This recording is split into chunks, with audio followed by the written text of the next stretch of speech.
So this video is kind of difficult to make because it's very upsetting, and I haven't planned this. I haven't scripted it. I haven't really got all of my thoughts down on paper like I usually do. So this might be a little rough around the edges, but I want to tell my story. I want to tell my story about TotalBiscuit and about the effect that he had on my life. Even though I never met him, I never met TotalBiscuit, and yet he still had a huge impact on my life, on my career right now, and on the person that I really want to be. So I started watching YouTube so long ago, I can't even remember when. And one of the first big YouTubers I started to watch was TotalBiscuit, and I can't even remember how I found him. I can't remember if it was the Co-optional podcast. I remember I started watching him, or I started watching his content when he was still with, I think, was it Maker Studio? He was with a network. I'm sure he was with a network. And I started watching his content then. And this was a long, long time ago. And I started watching it, and I really appreciated his objectivity and his honesty. And I really enjoyed when he would give his opinions about a game, because as anyone knows, I've been, I've never had money to buy every game ever, and there's been a few games in my history that have really conned me, and so having a voice and somebody to talk about video games that would be like, hey, this is how I feel about it, and this opinion is honest and wasn't paid for, which one of the biggest draws for TotalBiscuit's content for me was that I trusted it. I knew that, he wouldn't be swayed by sponsorships. He wouldn't, he would accept sponsorships by people that he trusted, but he wouldn't be swayed by them. If he didn't believe something, he wouldn't say it. And if he did believe something, he wouldn't be afraid to say it. And so I started watching his content. I started watching the Co-optional podcast every week, every single episode. I would watch it as soon as it was available on YouTube, as soon as I could. I remember I used to play video games while I watched it, so I'd have it on one monitor and I'd play video games on the other one. Or no, in fact, when I first started, I only had one monitor. That's one of the reasons why I really enjoyed the podcast, was because I had one monitor, and so rather than having to switch between YouTube videos every 20 minutes, I could pop up the podcast, and it was, over 2 hours long, so I could just have that on in the background and listen to it while I gamed. And so through the Co-optional podcast, I met Jesse Cox and Dodger, and I became fans of those, and Genna Bain as well. She occasionally would do content with John, and I'd become a fan of her, and so many other people became guests on the podcast that I would, meet through the podcast and become fans that way. And I watched pretty much every TotalBiscuit video ever. I used to watch his WTF Is, I used to watch his videos where he used to do taste testing. I think a lot of them were on Genna's channel, but I watched them anyway.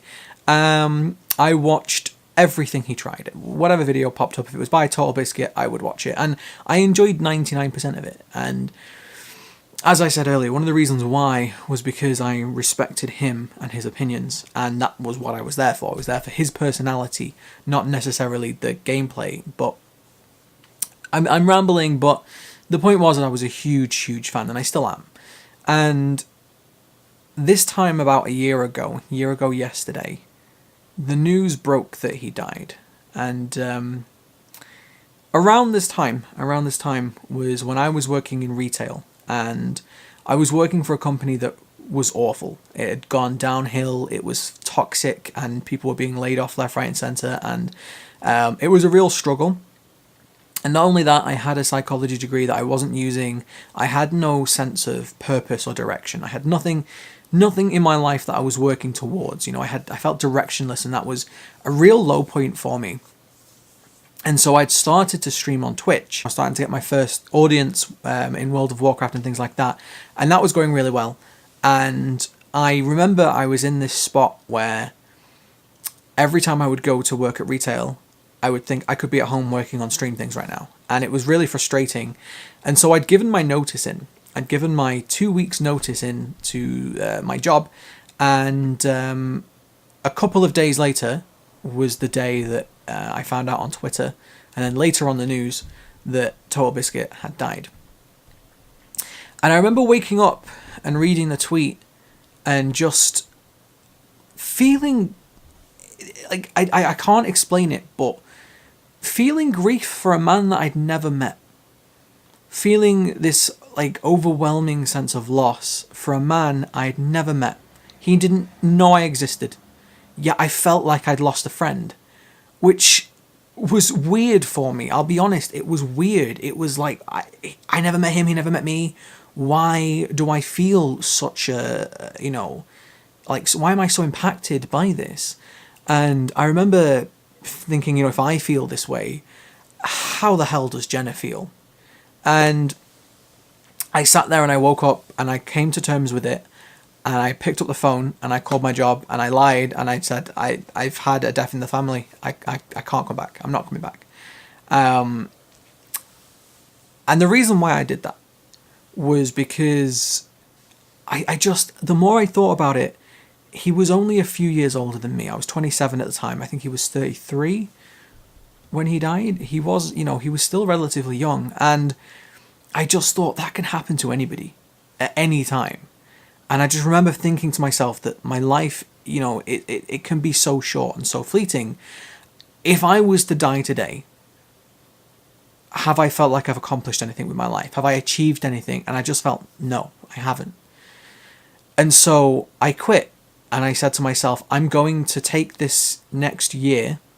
Originally I thought I'd only be able to afford to be jobless for a couple of months. And so I thought I'm gonna give myself a couple of months to really, really try and grow my stream and grow my influence and have my voice heard. And that was a year ago. But the point I'm making is I really wanted to achieve something. And so it might sound really, crazy, but I thought that if that was to happen to me, at least I could turn around and say I did something with my life. I achieved something. Whether that's a tiny YouTube channel or a small Twitch channel or whatever, I've achieved something. I've made an impact. There are people that will remember me for doing something other than working in retail my entire life. And in a weird way, TotalBiscuit inspired me during his life, no doubt. I would every day I think to myself, can I be a tenth of the man he was? But he inspired me with his life and his death in this weird, morbid way where I feel like that was the last kick up the arse I needed to make a change in my life. And it was. And I'm trying not to make this all about me, but this is my story, my personal story in regards to TotalBiscuit. Again, a man that I never met and never met me. And so I just want to say for anybody, if you've never watched any of TotalBiscuit's content, go and check it out. He was a titan in our industry. If you're a gamer, he was the most pro-consumer YouTuber I've ever met. He put the customers first, always. He was in our corner, and that's why I loved him. He was always in our corner. He was always fighting for us, and he was always calling out shit that he didn't like. If he was like, company was taking liberties, he wouldn't be afraid to tell you. And in the world of YouTube, and I'm not trying to have a go at anybody here, but in the world of YouTube and influencers and pretty much celebrities as it is, so many people are tempted by money or fame or success that they will compromise themselves. And he was steadfast. He was that rock that never moved. Doesn't matter how much money someone offered him, doesn't matter what perks they gave him. They could have flown him out and wined and dined him at the Ritz, and he still was like, no, I have my integrity. And that is what I admire so much about TotalBiscuit. And I could talk all day. About how much I admired him and how much of an impact he had on this industry and how he will not be forgotten ever. But I'm going to round off the video by just saying I highly doubt that Genna will ever watch this video. But just on the off chance that Genna Bain watches this, I just want to say a huge thank you for keeping that, keeping the podcast going, keeping all the work that you're doing.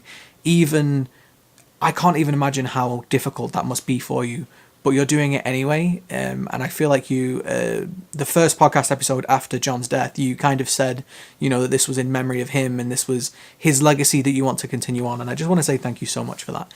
It's so admirable that you can do that with Whew, with all those people watching, it's hard enough working on the internet. You know, I'm a smaller streamer, I'm a tiny YouTuber, and it's hard enough working on the internet with people with their comments and their opinions and getting involved, let alone doing that while you're grieving. And yeah, on a year later, I'm just, you know, super happy with all the content that Genna's making, and I try and watch as much as I can, and I appreciate it. And yeah, I think that's where I'm going to call this video. But I'm not going to ask you to like, comment, or that crap. I don't give a shit. This video is for me. This video is for anybody who else who, you know, loved TotalBiscuit, who was inspired by him like I am. Like I am. This video is for anybody who misses him, anybody who was inspired by him, and anybody who is striving to be at least a tenth of the man that he was. So yeah. John, if you're watching from wherever you are, thank you.